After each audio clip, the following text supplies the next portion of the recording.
Depuis l'aube des temps, il se murmure qu'une île mystérieuse apparaît les nuits de brume. Elle piège les aventuriers qui ne peuvent pas s'échapper de l'île. Lorsque l'île disparaît aussitôt, elle ne laisse qu'un petit nuage de brume. C'est pour ça qu'on l'appelle l'île des brumes.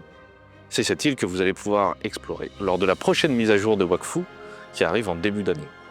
Sur cette île, il y a de nombreuses zones à visiter qui renferment tout un tas de secrets. Il y a aussi de nombreux personnages à rencontrer. Certains seront plutôt vos alliés et d'autres seront plutôt vos ennemis. C'est notamment le cas de Nox, qui est l'antagoniste de la série Wakfu. Et vous allez pouvoir en apprendre beaucoup plus sur ce personnage. En effet, entre le début de la saison 1 et sa rencontre avec la confrérie du Tofu, il va élaborer un plan sur cette île, son plan diabolique qu'il mettra à exécution. Sur cette île, vous allez retrouver plein de familles de monstres, 5 nouvelles familles qu'on a conçues et travaillées exprès pour cette nouvelle île.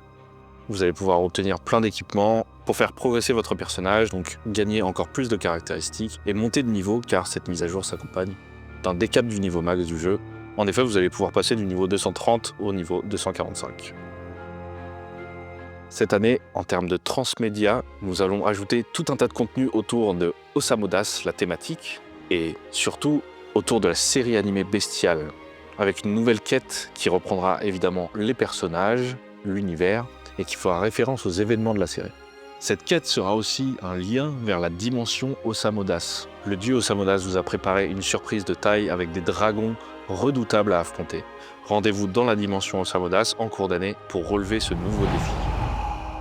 Une des demandes historiques de la communauté sur Wakfu, c'est de faire évoluer les interfaces du jeu. On a pris ce sujet au sérieux et donc depuis maintenant 1 an, on a annoncé une refonte totale de toutes les interfaces du jeu. On a déjà travaillé l'hôtel de vente. Maintenant, on va s'attaquer à la gestion des builds et au livre de quêtes. Tout au long de l'année passée, on a travaillé sur la conception des interfaces afin de pouvoir les intégrer ensuite. Cette année, ça devrait pas mal s'accélérer. On va faire la transition de nombreuses interfaces afin qu'elles collent aux nouveaux styles graphiques et aux nouvelles idées apportées par la refonte des interfaces.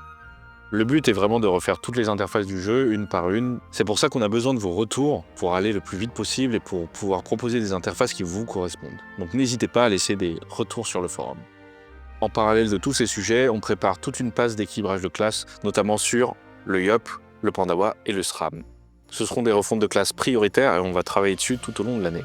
J'ai d'ailleurs quelques petites idées en avant-première pour le Yop, qui va avoir un système de combo étendu à toutes les branches élémentaires. Et pour Éventail et Uppercut, ce sont désormais des sorts de 3e barre dont on pourra choisir l'élément en fonction du dernier sort lancé. Et bien sûr, d'autres équilibrages de classe verront le jour tout au long de l'année. Et bon, pour terminer, je suis très heureux de vous annoncer qu'on va enfin rouvrir certains sujets sur Wakfu. En effet, de nombreux systèmes du jeu ont beaucoup évolué au cours des dernières années. Et on aimerait les dépoussiérer un petit peu et les remettre au goût du jour. Il y a plein de choses à faire sur Wakfu. C'est un jeu en perpétuelle évolution, mais je pense qu'il faut d'abord revenir un petit peu aux promesses qui avaient été faites initialement sur le jeu.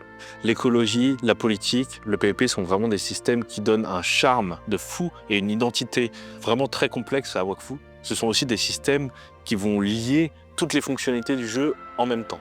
Ce sont des sujets plutôt compliqués, mais l'équipe a vraiment très envie de les faire évoluer. Et moi aussi, je suis vraiment super fier de pouvoir enfin vous l'annoncer. J'ai tellement hâte de pouvoir vous en parler, de pouvoir vous présenter ce sur quoi on a travaillé tout au long de l'année. Vraiment, l'année 2025 sur Wakfu, ça va être un vrai tournant.